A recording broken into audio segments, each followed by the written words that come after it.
I have learned, after watching people come and go through this long life of mine, that the ones who matter most often arrive without warning. They show up in ordinary moments, wearing faces we do not expect.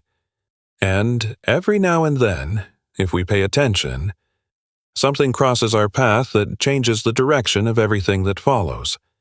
I saw it happen once, in a place I never thought I would be. The lion stopped walking. Michael Callahan lowered his camera, 30 meters ahead. The animal turned its massive head and held his gaze. No charge, no retreat. Just those amber eyes, fixed and unblinking, as if waiting for something only he could provide. The front leg dragged. A ring of matted fur circled the wound where wire had cut deep. The lion walked 3 steps toward a distant pile of boulders rising from the golden grass, paused, looked back. Michael's hands trembled against his telephoto lens. 23 years photographing wildlife, and he had never seen anything like this. An injured predator should run, should hide, should do anything except stand in the open, watching a human the way this one watched him. The lion moved again, stopped, turned. Against every instinct, Michael followed. We would love to hear where you are watching from today.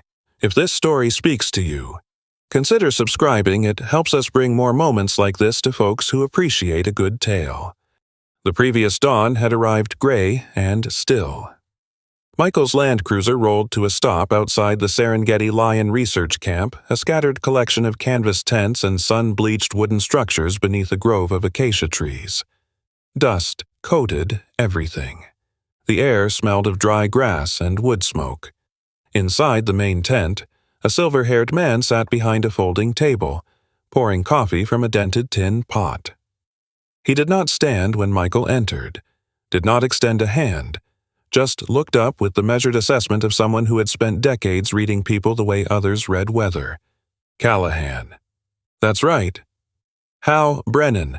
Coffee's fresh. Cups are behind you. Michael found a tin mug, poured, drank. The coffee was bitter, overboiled. He did not complain. Hal studied him over the rim of his own cup. The silence stretched. Our lion specialist went out early, Hal said finally. Sarah Whitmore, checking the North Territory. Poachers had been setting wire snares along the migration routes. He set down his cup. She'll be back by noon, usually. Michael nodded, filed the information away. Later, alone in his tent, he unpacked his equipment. The cameras were older now, models that had been cutting edge 15 years ago, relics in an industry that had moved on without him. His hands paused over a folded photograph tucked into the side pocket of his bag. Emma, 12 years old, holding his first National Geographic issue with his name on the cover. He did not unfold it. His fingers found the zipper instead, closed the pocket, moved to the next task. 8 years since Margaret's funeral. 8 years since Emma stood at the graveside in a black dress he had never seen, stepping back when he reached for her. His satellite phone had been dead for 3 days in Nepal. By the time he got word, Margaret had been gone almost 2 days. He made it to the funeral. Barely. It had not mattered. Emma's Christmas cards came back unopened now. His calls went to voicemail. Michael stepped out of his tent. The savannah stretched before him, endless and indifferent. He lifted his camera, adjusted the lens. Somewhere to the north, a vehicle engine coughed to life, then stopped abruptly, and did not start again. 3 hours later, Michael parked his rented Land Cruiser near a bend in the Mara River where the tourist vehicles did not venture. The main safari routes clustered around a cheetah sighting 3 kilometers south. He had seen the dust plumes, the line of white-topped vehicles crawling across the plain like oversized beetles. Here, nothing moved except the grass. He stepped out. The heat hit him immediately dry, relentless, pressing against his skin like a physical weight. Sweat beaded along his hairline before he had taken 5 steps. The air tasted of dust and the faint mineral tang of the river. Through his telephoto lens, he scanned the terrain. Fever trees dotted the landscape, their yellow-green bark catching the mid-morning light. A herd of impala grazed 200 meters east, their ears rotating like small satellite dishes. Then he saw the lion, 200 meters out, lying in the shade beneath a fever tree, its body half hidden by the tall grass. Michael adjusted focus. The animal's head came into sharp relief, a mature male, dark mane full and thick. The first threads of gray visible at the edges. The lion was licking something on its front leg. Michael steadied his elbows against the vehicle's hood. Zoomed in, the wound revealed itself in stages a ring of matted fur just above the paw. The flesh beneath swollen and discolored. A thin line of dried blood tracing down toward the toes. Wire snare. The signature was unmistakable. The wire had cut deep before the animal pulled free or someone cut him loose. The lion's tongue worked methodically over the injury. Each stroke slow, deliberate. The surrounding tissue looked angry, infected. The kind of wound that would fester without treatment. Michael began to shoot, frame after frame. The light was perfect mid-morning gold filtering through the acacia canopy, catching the texture of the mane, the flies circling the wound, the dried grass beneath the massive body. His shutter clicked in rapid succession. These were the images that had built his career, raw, unflinching. The kind of photographs that made comfortable people uncomfortable in useful ways. He lowered the camera. The lion had not moved. Its breathing was labored, visible in the rise and fall of its ribs. The injured leg stayed slightly elevated, the paw barely touching the ground. Michael thought about Sarah Whitmore, the researcher Hal had mentioned. She would know what to do here. Tranquilizers, antibiotics, a team equipped for this kind of intervention. He could drive back to camp, report what he had seen, let the professionals handle it. The lion rose. The movement was slow, effortful. The animal's weight shifted to its 3 good legs. The injured limb held at an angle that minimized contact with the earth. For a moment, the lion stood motionless, its massive head turned toward Michael, those eyes, amber and ancient and utterly calm. Then the lion walked. Not away from Michael, not toward him, toward the kopje, granite outcrop rising from the plain perhaps half a kilometer distant, the rocks piled together in prehistoric chaos, some the size of small houses, their surfaces weathered smooth by millennia of wind and rain. After 20 meters, the lion stopped, turned its head. The amber eyes found Michael again, walked another 20 meters, stopped, looked back. Michael's throat tightened. His hands gripped the camera with unnecessary force. Every rational instinct told him what this was: an injured animal seeking shelter. Nothing more. Lions retreated to shade and cover when they were hurt. They found protected spaces where they could rest, heal, or die without interference.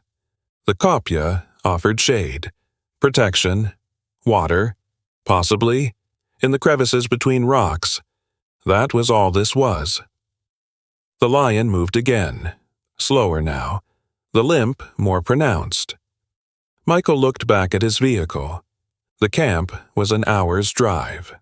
By the time he returned with help, if help was even available, if the team was not already deployed elsewhere, the lion would be gone. Disappeared into the endless savannah. Another anonymous casualty of the wire snares Hal had mentioned.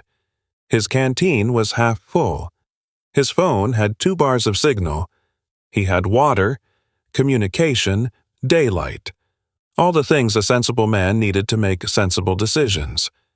The lion stopped a 3rd time. Its head swung toward Michael, held there, waiting. Michael shouldered his camera bag, locked the vehicle, started walking. The grass parted around his legs. dry stalks scratching against his khaki pants. The sun pressed down on his shoulders and the back of his neck. Insects droned in the fever trees. His boots crunched against the packed earth with each step. 60 meters ahead, the lion resumed walking. They moved like that across the plain, the animal and the man, maintaining distance, neither closing the gap nor widening it. The copia grew larger with each step. Michael could see individual boulders now, the shadows between them, the scrub vegetation clinging to cracks in the granite. His pulse thudded in his ears. Sweat ran down his spine, soaking his shirt. The camera bag's strap cut into his shoulder. This was foolish. Dangerous. The kind of decision that got tourists killed and made park rangers shake their heads over the paperwork. But he kept walking. The lion reached the copia's base and disappeared into the shadows between two massive boulders. Michael stopped. The heat shimmered off the rocks. The silence pressed against him, no bird calls, no insect hum, just the sound of his own breathing and the blood rushing in his ears. He waited. The lion did not reappear. Michael moved closer, 10 meters from the rocks now, close enough to see the texture of the granite, the scrapes where animals had passed, the dark gaps between boulders where anything could be hiding. He was about to call out, though, what he would say. He did not know when a sound stopped him. Faint, coming from somewhere among the rocks, a human voice. Female. "Hello? Is someone there?" Michael scrambled around the copia's western edge, his boots skidding on loose gravel. The voice came again, stronger now, closer. "Over here, between the rocks." He found her in a narrow crevice splitting two massive boulders, a woman, wedged in a V-shaped gap where the granite walls pressed together. Her left leg disappeared into the darkness below, caught where the stone narrowed to a point. Her face was sunburned, lips cracked and pale. Sweat had dried in white salt lines across her forehead. Thank goodness. Her voice was hoarse, scraped raw. "I thought I was going to die out here having a staring contest with a lion." Michael dropped to his knees at the edge of the crevice. The woman was maybe 40, 45. Short brown hair matted with dust. Her khaki shirt was torn at the shoulder, the exposed skin beneath scratched and bleeding. "How long have you been here?" 6 hours, maybe 7. Lost track." She shifted her weight and winced. "My ankle's either broken or the worst sprain of my life. Can't tell anymore." Michael leaned over the gap, trying to assess the geometry of her predicament. The crevice widened at the top, maybe 3 feet across, then tapered as it descended. Her foot was jammed at the narrowest point, invisible in the shadows. The angle was wrong for a straight pull. The walls were smooth granite, offering no handholds. "I'm Michael Callahan." "Sarah Whitmore." She tried to smile, but it came out as more of a grimace. "I run the lion tracking program at the main camp. And yes, before you ask, I'm the idiot who freed that lion from a poacher's snare this morning and then immediately fell into a hole." Michael's gaze dropped to the darker shadows at the bottom of the crevice. Something glinted there, metal and glass. "My satellite phone," Sarah said, following his eyes. "And my pack. They slid down when I fell. I can see them. I just can't reach them." She laughed, a dry sound without humor. "The radio in my vehicle died yesterday. I was going to report it when I got back to camp. Funny how that works." Michael studied the gap. The phone lay wedged between rocks perhaps 3 feet below Sarah's trapped foot. Close enough to see, far enough to be useless. "You're a photographer." Sarah had noticed his camera bag. Her eyes moved over the equipment, the professional lenses, the weathered straps, the gear that marked him as something other than a casual tourist. "Yes?" "Not a researcher, not rescue." "No." She closed her eyes, opened them. "Well, better than nothing, I suppose." Michael did not respond. He was already calculating options. The crevice walls were too smooth to climb, the boulders too massive to shift. His camera strap was too short to serve as a rope. Without tools, without leverage, without help. "The lion," he said. "The one I followed here, you freed him from a snare." Sarah nodded slowly. "I've been tracking him for 3 years. Field designation M17. This morning, I found him caught in a wire trap about 2 kilometers north. The poachers have been busy lately. Hal probably told you." She paused, breathing carefully. "I sedated him. Cut the wire, treated the wound as best I could with what I had, antibiotics, anti-inflammatories. He was still groggy when I climbed up here to get better radio signal, and that's when you fell. The rocks were slick, morning dew. I grabbed for a handhold that wasn't there." She gestured at her trapped leg. "Gravity did the rest." Michael looked back toward the kopje's base, where the lion had disappeared into the shadows. "He's still here," Sarah said. "The lion. He didn't leave after I freed him. He's been resting in the shade near the east side of the rocks. I've heard him moving around, heard him breathing. Why would he stay? Because his leg hurts and the shade is good, and I'm the only human who hasn't tried to kill him in the last 24 hours. Her voice was flat, clinical. "Don't make it more than it is." But something in her expression suggested she was not entirely convinced by her own explanation. Michael sat back on his heels. The sun had climbed higher now, the shadows shrinking around the kopje.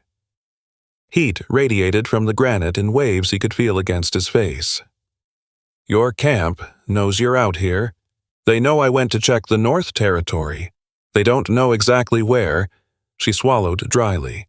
"Hal will start wondering when I don't check in by evening. But this area is huge. Finding one person in this landscape—" She did not finish the sentence. She did not have to. Michael pulled his canteen from his bag, unscrewed the cap, held it out to her. Sarah's hands shook as she took it. She drank in small, careful sips, someone who understood dehydration, who knew gulping would only make her sick. When she handed it back, the canteen was noticeably lighter. "Thank you." The words came out rough. "I was starting to see things. Heat and thirst do strange things to your head." Michael capped the canteen. Half empty now. Hours of daylight left. 1 trapped woman, 1 injured lion, and 1 photographer who had no business being here. He started assessing the rocks again. There had to be a way, an angle he had not considered. A solution his brain was missing because the heat and the strangeness of the situation had clouded his thinking. "I'm going to try something," he said. "Stay still." "That's very funny." Sarah's voice was dry. "I'll be sure to cancel my afternoon plans." Michael positioned himself at the edge of the crevice. He reached down, stretching his arm as far as it would go. His fingertips brushed air, reached further. The stone pressed against his chest, his ribs.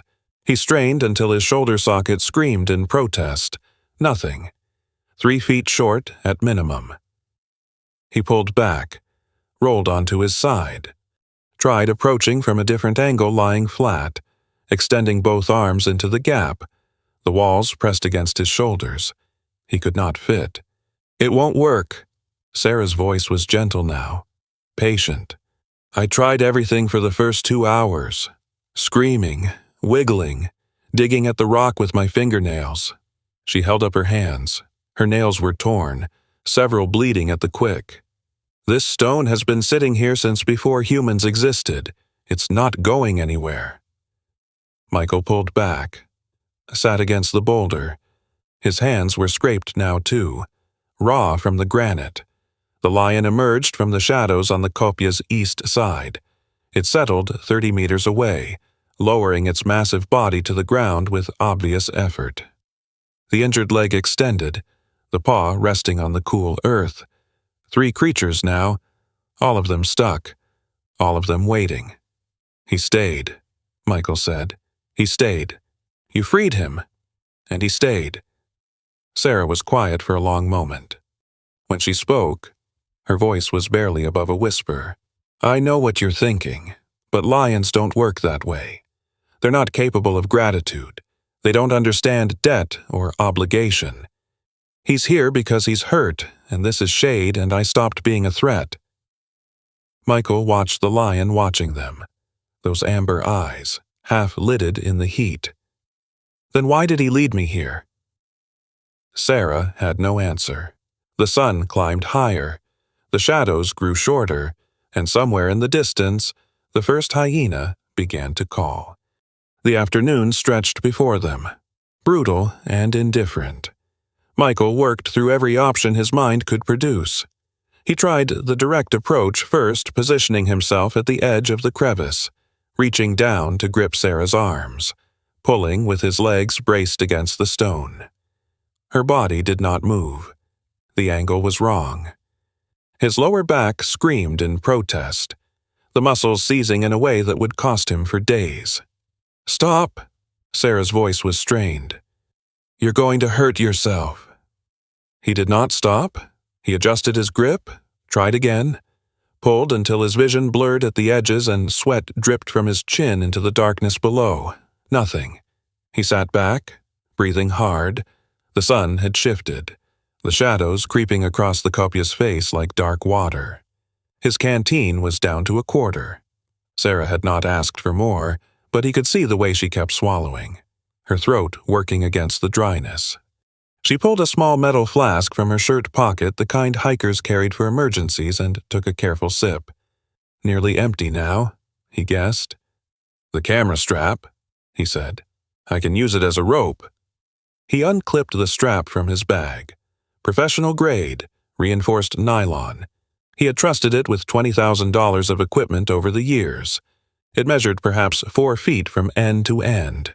Not enough. He needed 8 feet minimum. He tied his belt to one end, added his bootlaces. The result was an awkward chain of leather and nylon that reached maybe 6 feet into the gap. Sarah grabbed the end, pulled. The belt buckle scraped against granite. Her body rose an inch, then stopped. The angle was still wrong. The walls of the crevice pressed against her hips, her trapped legs still jammed below. "It's not working." Her voice was flat, matter-of-fact. "The problem isn't reach. The problem is geometry." Michael pulled the makeshift rope back up. His hands were raw now, the skin torn from the granite and the rough nylon. He looked at the smaller boulder to Sarah's left, a stone roughly the size of a truck engine, wedged against its larger neighbor. "If I can shift that—" "You can't." He tried anyway, threw his shoulder against the rock, pushed until his boots skidded on the loose gravel, strained until something in his back popped and a white-hot line of pain shot down his left leg. The boulder did not move, did not shift, did not even tremble. Michael collapsed against the stone, his chest heaving. The afternoon heat pressed down on him like a physical weight. His shirt was soaked through, clinging to his skin. Blood from his scraped hands left rust-colored smears on the granite. "How old are you?" Sarah asked. The question caught him off guard. 58. 58-year-old men shouldn't be throwing themselves against rocks in the African sun. She paused. "You're going to give yourself a heart attack."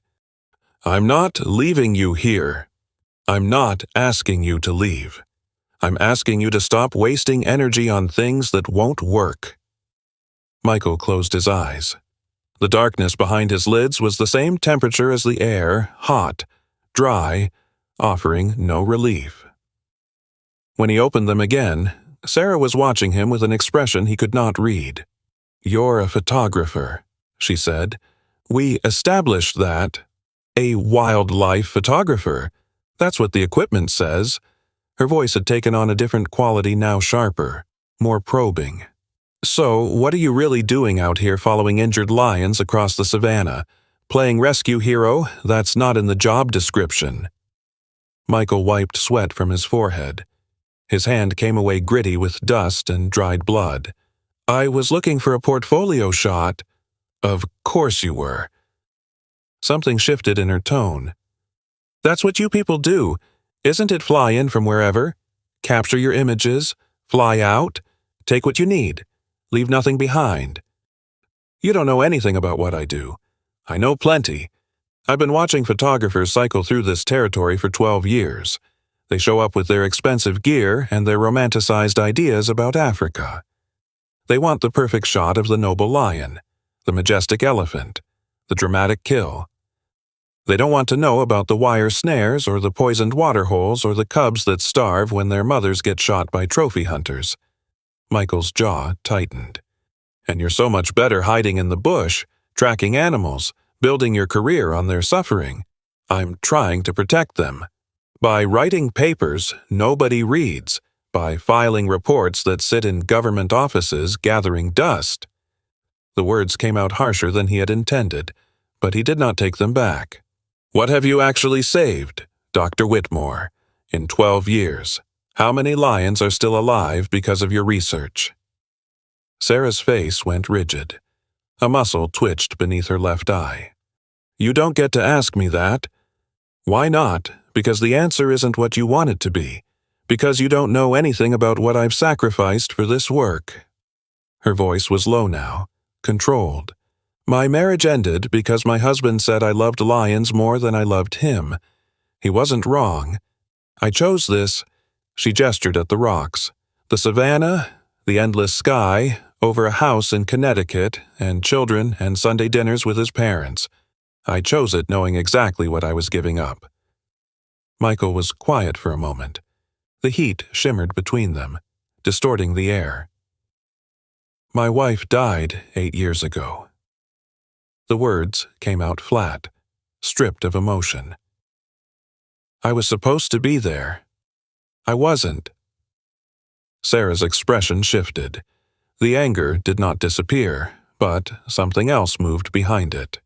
What happened? I was in Nepal, on assignment. The satellite phone at base camp died battery failure, no replacement.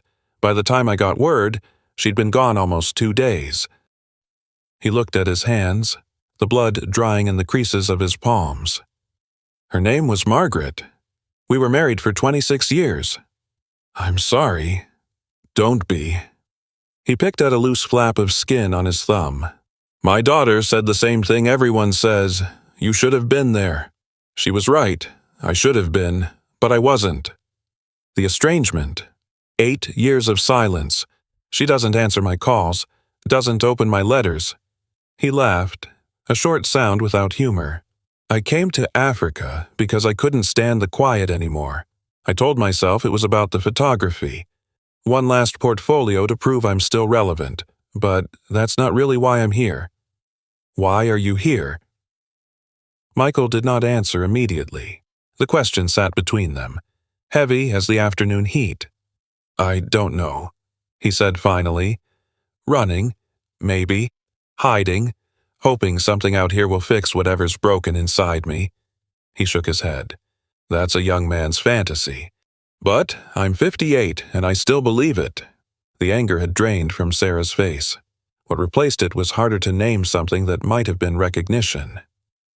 Understanding. My ex-husband's name was David, she said. He's remarried now. Has 2 kids with a woman who comes home every night and doesn't dream about lions. She shifted her weight in the crevice, wincing as her trapped leg protested. Sometimes I wonder if he was right. If I'm just hiding out here, using the work as an excuse to avoid being human. Is that what you think? I don't know what I think anymore. She looked up at the sky cloudless, impossibly blue. I've spent so long protecting things that can't love me back. Maybe I forgot how to be with things that can. The sun had begun its descent toward the horizon. The shadows lengthened across the rocks. The heat eased slightly, not cool, but no longer actively hostile. Movement from the east side of the kopje. The lion emerged from wherever he had been resting. He walked slowly, favoring his injured leg, and settled 30 meters from where Michael sat. His body lowered to the ground with the careful deliberation of an animal managing pain. The amber eyes turned toward them, half-lidded but watchful. "He's back," Sarah said unnecessarily. Michael studied the lion, the massive head, the dark mane catching the late afternoon light, the wound on his front leg, visible now as a ring of matted fur and swollen flesh. "I've been tracking him for 3 years," Sarah said. "M17 in my field notes. I know his territory, his habits, his preferred resting spots. I've watched him fight off rivals and mate and nearly starve during a bad dry season." She paused. "But I don't understand him. I don't think I ever will." "Does anyone understand anything? Now you sound like a philosopher." "Heaven forbid." The ghost of a smile crossed Sarah's face. Brief, barely there, but real. The lion yawned a massive display of yellow teeth and pink tongue. Then he lowered his head to his paws and closed his eyes. 3 creatures, Michael thought. All of them wounded, all of them stuck, all of them waiting for something they could not name. "What do we do now?" Sarah asked. Michael looked at the sky. The first hints of orange were creeping across the western horizon. In 2 hours, maybe 3, the sun would be gone, the temperature would drop, the nocturnal hunters would begin to stir. "We wait," he said, "and we hope your camp starts looking before dark." Sarah nodded slowly. Her eyes had started to drift exhaustion, dehydration, the body's defenses shutting down. "Michael." "Yeah. Thank you. For staying." He did not answer. There was nothing to say that would not sound hollow. The light continued to fade. The shadows deepened, and somewhere in the distance the hyenas began calling again, closer this time. The sun touched the horizon and began to sink. Michael watched the light change gold, deepening to copper. Copper bleeding into red. The temperature dropped with surprising speed. The sweat that had soaked his shirt all afternoon turned cold against his skin. "You need to go." Sarah's voice cut through the gathering dusk. Steady, practical. "Back to camp. Get help." Michael did not move. The camp was at least 3 hours away by vehicle. His Land Cruiser sat another 40 minutes walk across open savanna. That meant 4 hours minimum before he could return with the rescue team, assuming he made it to the vehicle. Assuming the vehicle started. Assuming he did not get lost in the darkness or stumble into something that considered him prey. "That's too long," he said. "I know. You could be dead by the time I get back. I could be dead either way." Sarah's voice was flat, stripped of self-pity. "But if you stay here and something happens to both of us, nobody finds either of us. At least if you go, there's a chance." The logic was sound. Michael knew it was sound. The rational part of his brain, the part that had kept him alive through decades of fieldwork in dangerous places, understood exactly what Sarah was saying. But another part of him, deeper and less reasonable, was already shaking its head. "I'm not leaving you. Michael, I'm not leaving. That's it. That's the decision." He heard the words come out of his mouth and recognized them as final, not negotiable, not open for discussion. Sarah was quiet for a long moment. The red light of sunset painted her face in strange colors, older, sharper, the exhaustion more visible. "Okay," she said finally. "Then we wait together." Michael nodded. He pushed himself to his feet, his back protesting, his legs stiff from hours of crouching on stone. The savanna stretched around them in all directions, endless grass, scattered trees, the distant silhouettes of termite mounds rising like sentinels against the darkening sky. "I need to build a fire," he said. "Stay awake, if you can." He moved away from the copia, scanning the ground for fuel. The dry season had left plenty of material: dead acacia branches, dried grass, twisted sticks bleached white by years of sun. He gathered what he could carry, making trip after trip, piling the wood near Sarah's position, his lighter emergency kit. Packed out of habit back when he was setting up his gear in the tent, sparked on the first try. The dried grass caught immediately. flames licking upward through the smaller twigs. He fed the fire carefully, building it up layer by layer until a steady blaze crackled between the rocks. The lion's eyes appeared in the darkness beyond the firelight. 2 amber coins, reflecting the flames.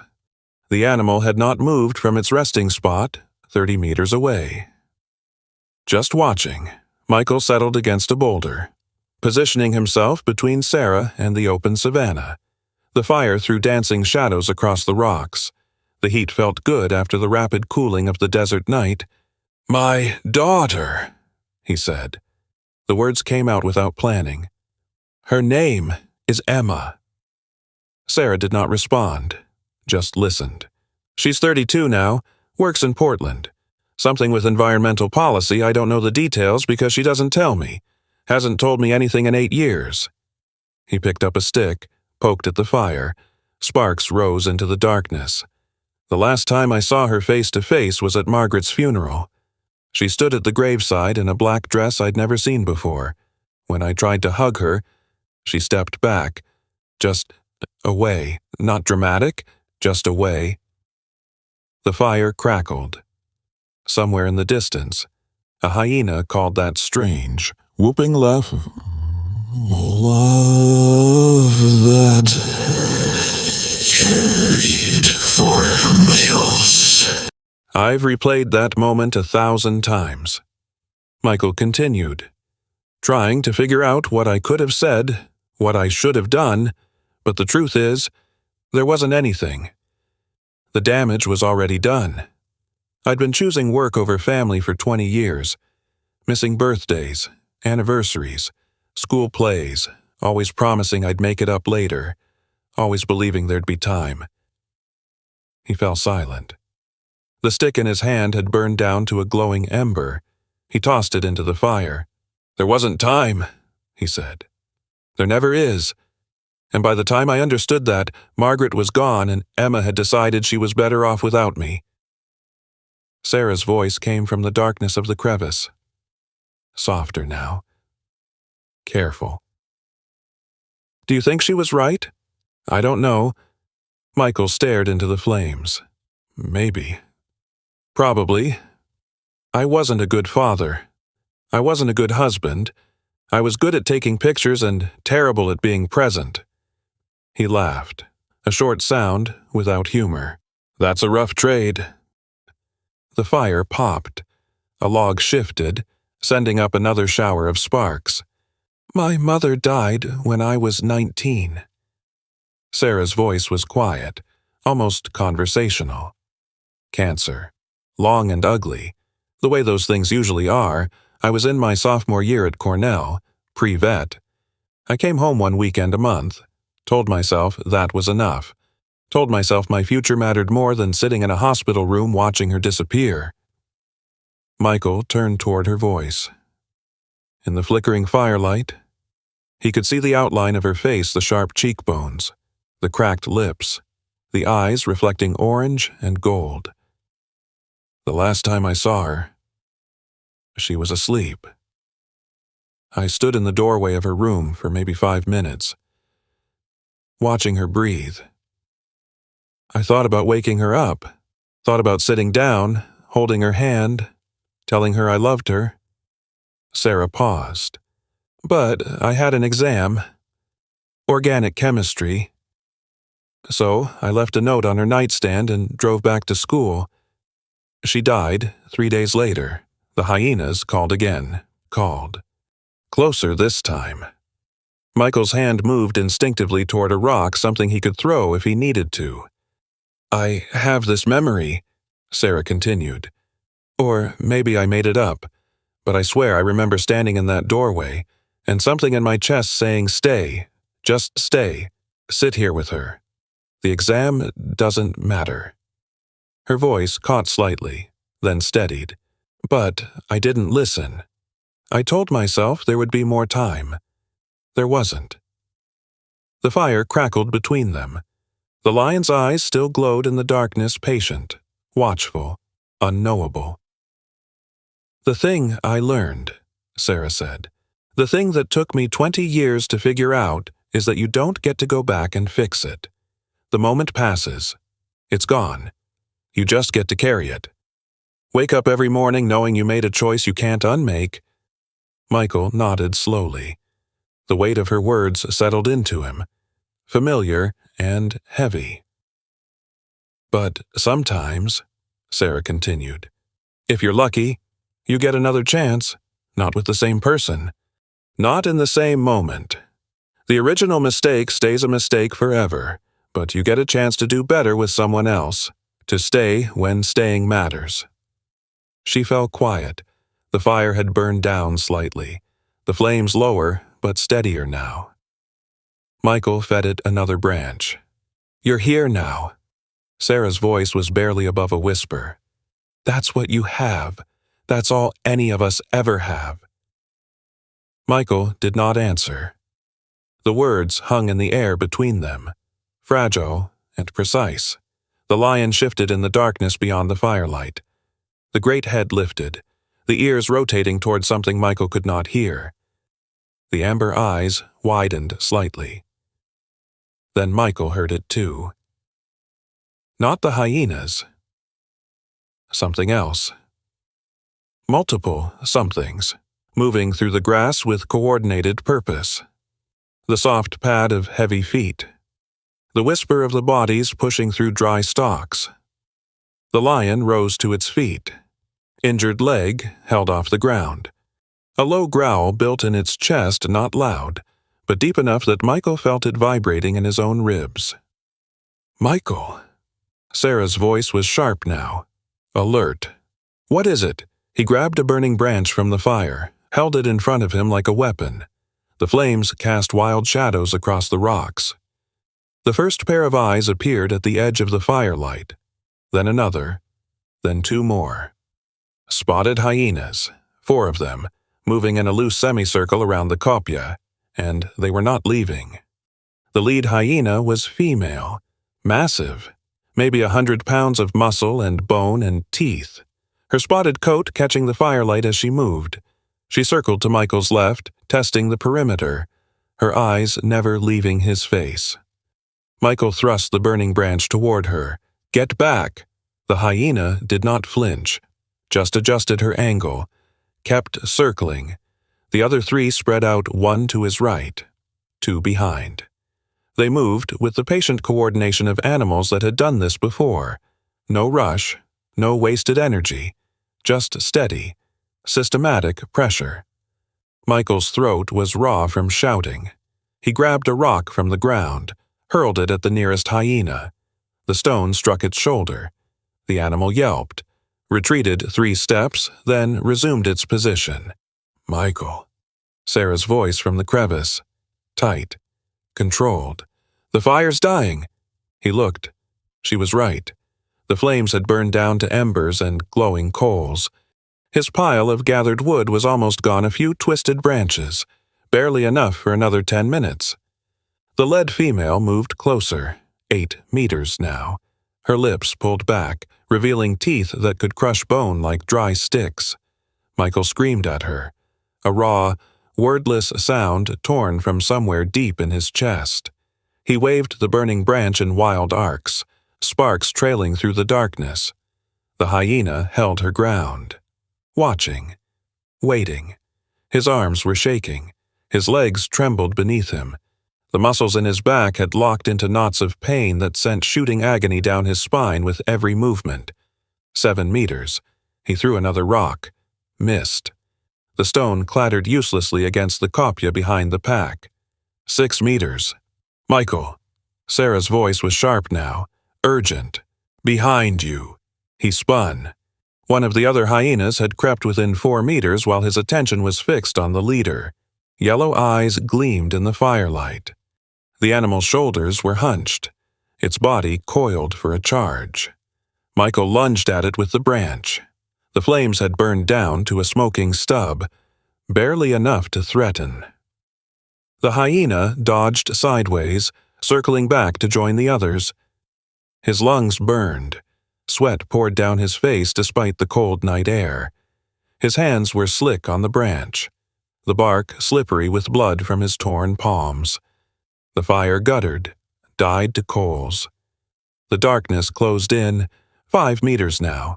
The lead female advanced with small, deliberate steps. Her whooping call split the night, that horrible laughing sound that hyenas made when prey was cornered. The others answered, a chorus of predatory excitement. Michael's back hit stone. The boulder behind him blocked any retreat.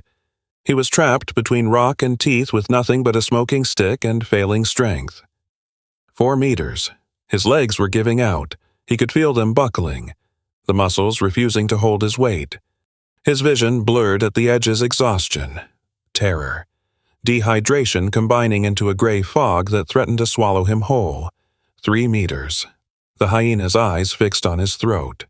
He could see the calculation in them, the patient certainty of an animal that knew exactly how this would end. Then the roar came, not from Michael, not from the hyenas, from somewhere to his left, where the lion had been resting in the darkness.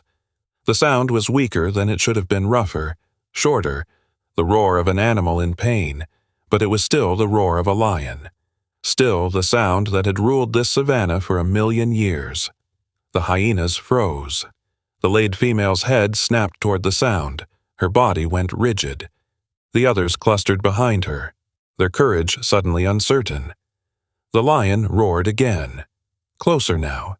Michael could hear the rasp in it, the strain, the effort, but the hyenas could not know how weak he was, could not calculate his injuries, his fever, his failing strength. They only knew the sound, the ancient warning that had been programmed into their ancestors since before memory began. The lead female held her ground for 5 heartbeats. 10. Her eyes moved between Michael and the darkness where the lion waited. Then she broke.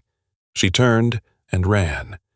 The others followed a scattered retreat into the savanna, their spotted bodies swallowed by the night. Silence.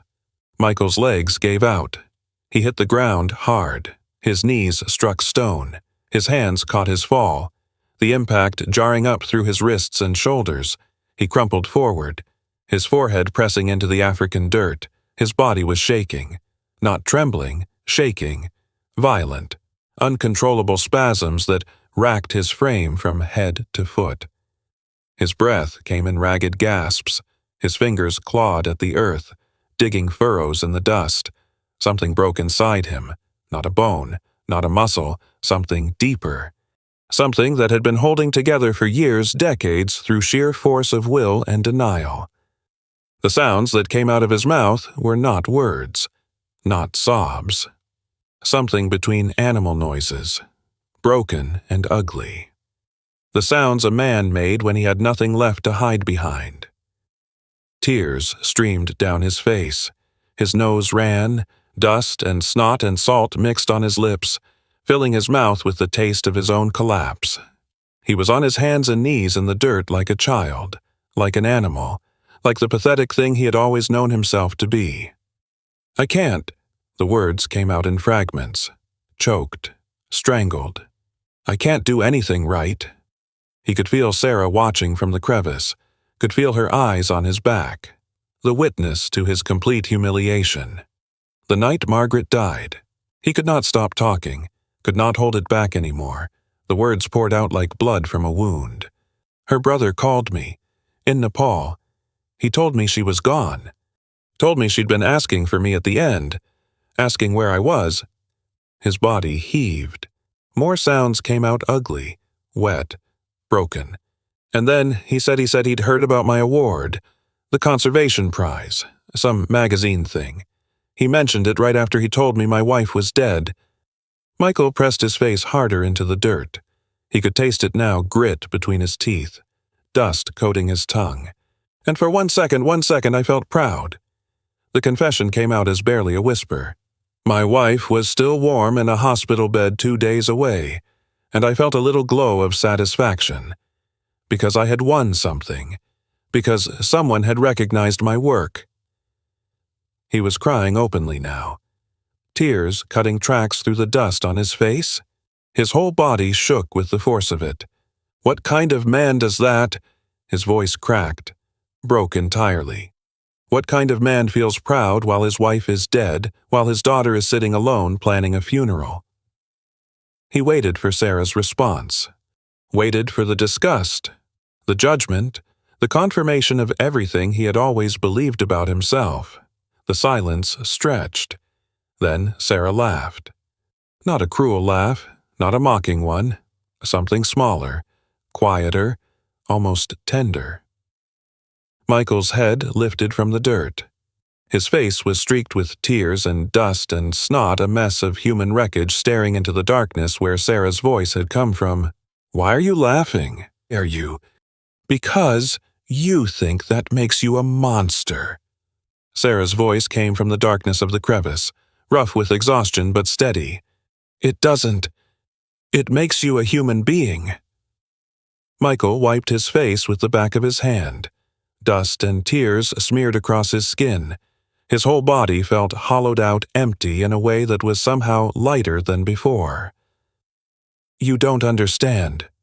"I understand perfectly." Sarah shifted in the crevice, her breath catching as the movement jarred her trapped leg. "When my mother died, I spent the first 3 hours after the phone call reorganizing my study notes, color-coded flashcards for organic chemistry. I sat there sorting them into piles while my father sobbed in the next room. And you know what I felt? Relief. Because at least I wouldn't have to watch her suffer anymore. Because I could finally stop pretending to be a good daughter." Michael was quiet. The fire had burned down to embers, casting just enough light to see the outline of Sarah's face. "Our brains are messy," she continued. "They give us pride and grief in the same breath because that's just how they work. It doesn't mean anything about who you are. It means you're human." "But you flew to Nepal because you were good at your job and people needed your work. You didn't answer your phone because the battery died, not because you chose to ignore it. And when you found out Margaret was gone, you got on a plane and flew halfway around the world to bury her." Sarah paused. "You showed up, Michael, badly, imperfectly, but you showed up. That's not nothing." Something shifted in Michael's chest. Not healed, he did not believe in instant healing. Did not trust the stories that claimed one conversation could fix years of damage, but loosened, like a knot that had been pulled slightly less tight. He pushed himself to his feet. His legs were unsteady, his back screaming, but he stood. The eastern horizon had begun to lighten, not dawn yet, but the promise of it. A thin line of gray separating earth from sky. "I'm going to try for the phone again." "Michael, you already—" "I know." He moved toward the edge of the crevice. "But I'm calmer now. I can think." He studied the gap with fresh eyes. The satellite phone lay wedged at the bottom, maybe 3 feet below Sarah's trapped ankle. His previous attempts had failed because he could not reach far enough, could not angle his arm into the narrow space. His gaze swept the ground around the kopje. Most of the wood he had gathered was ash now burned in the fire or reduced to charred stubs. But near the eastern edge of the rocks, he spotted something he had missed before: a long branch, maybe 5 feet, with a forked end. Green wood, too fresh to burn. He had passed over it hours ago, looking for dry fuel. Michael retrieved the branch, tested its strength. The wood bent slightly but held. He returned to the crevice, lay flat on his stomach, extending the branch down into the gap. The forked end scraped against stone. He adjusted the angle, pushed deeper. First attempt, the branch caught on a rock outcrop. He pulled back, repositioned. Second attempt, too far left. The fork missed the phone by inches. Third attempt, closer. He could see the phone's strap, now a loop of nylon attached to the case. If he could hook that loop. Fourth attempt, the branch slipped. His shoulder cramped. He pulled back, shook out his arm, tried again. Fifth attempt, the fork caught the edge of the strap, then slid free. "Come on." The words came out as a whisper, a prayer. Sixth attempt. The fork slid under the strap's loop. Michael twisted his wrist, felt the nylon catch on the wood. He pulled slowly, carefully, terrified of losing the grip. The phone rose through the darkness, inch by inch, scraping against stone, rising. His fingers closed around the case. Michael sat back, breathing hard. The satellite phone was battered, scratched, covered in dust. He pressed the power button. The screen flickered, glowed. A battery icon appeared in the corner. 2%. "One call," he said. "That's all we get." He punched in the emergency frequency Hal had mentioned during their brief conversation at camp. The phone found a signal 1 bar, wavering. It rang twice. "Serengeti Lion Research. Brennan speaking." "Hal," Michael's voice cracked. "It's Callahan. I found Dr. Whitmore. She's trapped in a rock formation about 8 kilometers north of the Mara Bend. Her ankle's caught in a crevice. She needs medical evac." A pause. When Hal spoke again, his voice was all business. "Army medic. Man who had seen worse." "Copy. GPS coordinates if you have them." Michael did not. He described the kopje, the granite boulders, the position relative to the river, the fever trees nearby. Hal asked 2 clarifying questions. Michael answered. "We're coming," Hal said. "Sit tight. 2 hours, maybe less." The phone died. Michael stared at the blank screen. Then he set the phone aside and moved back to Sarah's position. "They're coming." "I heard." Her voice was faint, thin. The dehydration and exhaustion were taking their toll. 2 hours. "You need to stay awake." "I'm trying." The sky continued to lighten. Michael settled against the boulder near Sarah's crevice, close enough that she could hear him without straining. "I used to take Emma on assignments with me," he said. "When she was little, 6, 7 years old, Margaret would pack her a bag with coloring books and snacks, and Emma would sit in the Jeep while I photographed whatever needed photographing." Sarah made a small sound, encouraging, still listening. "She'd fall asleep on my shoulder during the flights home. Every single time. Before we even reached cruising altitude, she'd be out. Her head would get heavy against my arm, and I'd sit there for 6 hours. 8 hours. Not moving because I didn't want to wake her up." The memory was sharp, clearer than it had any right to be after so many years. "She made me a drawing once. Crayons on construction paper, a stick figure with a camera, standing next to a lion that was bigger than a house. She wrote at the bottom, 'My dad sees everything.'" Michael's voice caught, steadied. "I still have it, in my wallet. Folded up so many times the creases are wearing through. She loved you. She was a child. Children love their parents because they don't know any better." "No." Sarah's voice was firmer now. "She loved you because you were worth loving. Whatever happened after the distance, the silence, it doesn't erase that. You were her father. You taught her to see the world." Michael did not respond. The words sat in his chest, warming a space that had been cold for years. The first edge of the sun broke the horizon. Orange light spilled across the savanna, painting the grass in shades of gold and amber. The kopje's shadows retreated. The air began to warm. "Write to her." Sarah's voice was barely above a whisper. "When this is over, tell her what happened here. Tell her you stayed." Movement to the east. The lion rose from where it had been resting. Its injured leg touched the ground, now still favoring. Still careful, but bearing weight. The massive body moved more easily than it had the day before. The antibiotics were working. Or the rest, or both.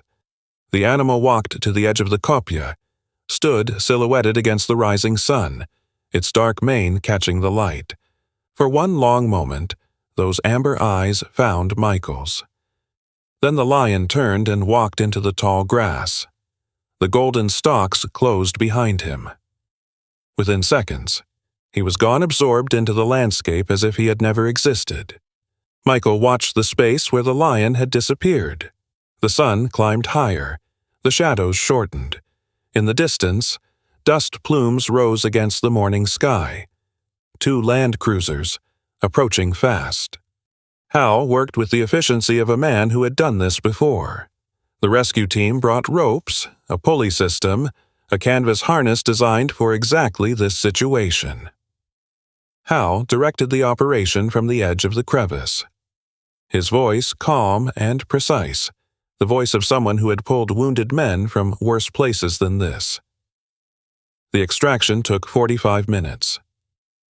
Michael stayed out of the way, watching from a boulder 10 meters distant. His hands hung at his sides. His camera bag sat unopened beside him.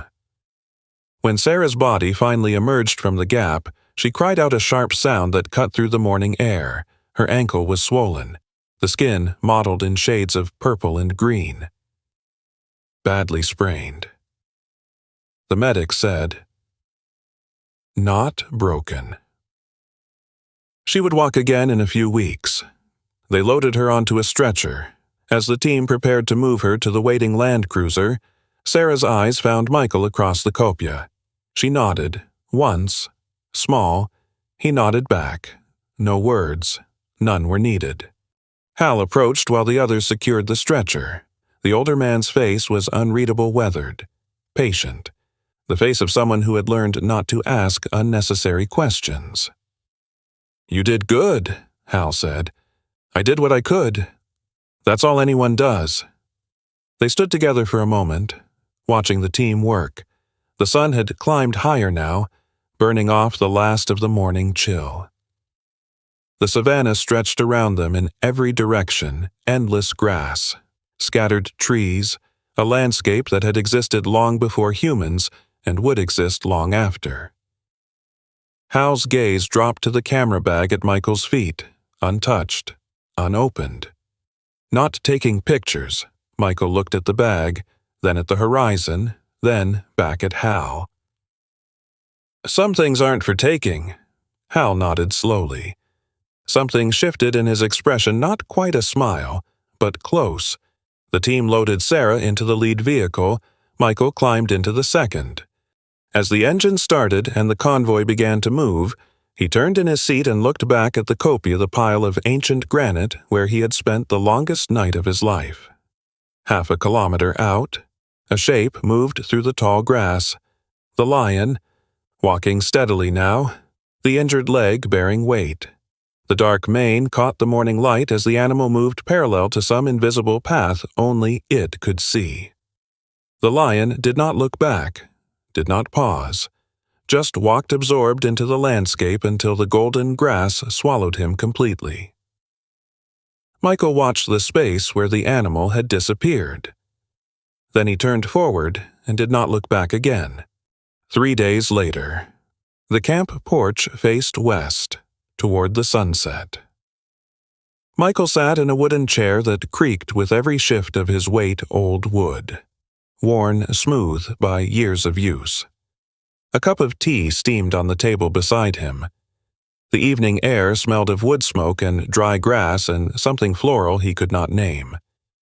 Sarah sat in the chair next to his. Her ankle was wrapped in bandages, propped on a folded blanket. She moved carefully, but she moved. The color had returned to her face. The cracked lips had healed. Somewhere in the distance, crickets began their evening chorus.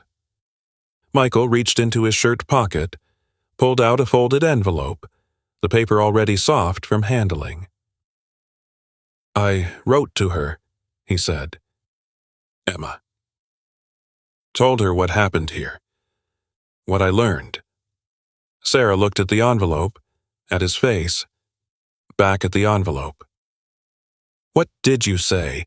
That I stayed? That someone needed me and I didn't leave?" He turned the envelope over in his hands. "That I'm sorry. That I know sorry isn't enough, but it's what I have." The sunset painted the sky in shades of orange and pink. The light fell across the porch, warming the old wood, catching the steam rising from Michael's tea. "I don't know if she'll read it," he said. "Send it anyway." He nodded. set the envelope on the table, picked up his tea and drank the warmth spreading through his chest, settling somewhere deep. His phone buzzed. Michael looked at the screen. Unknown number. A text message. He opened it. Got your letter. I'm not ready to talk yet, but I read it. E. He stared at the words. Read them again. A third time. Not forgiveness, not reconciliation, not the dramatic reunion that stories promised and life rarely delivered. Just acknowledgement. Just proof that the letter had arrived, had been opened, had been read by hands that had once been small enough to fit entirely inside his own. It was enough. For now, it was enough. Michael set the phone down. His camera hung around his neck, force of habit, muscle memory. He had not used it in 3 days, had not felt the urge. The sun touched the horizon. The sky blazed. Somewhere out there, beyond the grass and the trees and the endless savanna, a lion was walking toward whatever lions walk toward, living its life, carrying its wounds, moving forward. Michael watched the light fade, felt the warmth of the tea in his hands, listened to the crickets and the crackle of the distant cooking fire and the soft sound of Sarah breathing beside him. Some moments were not for capturing, they were for living.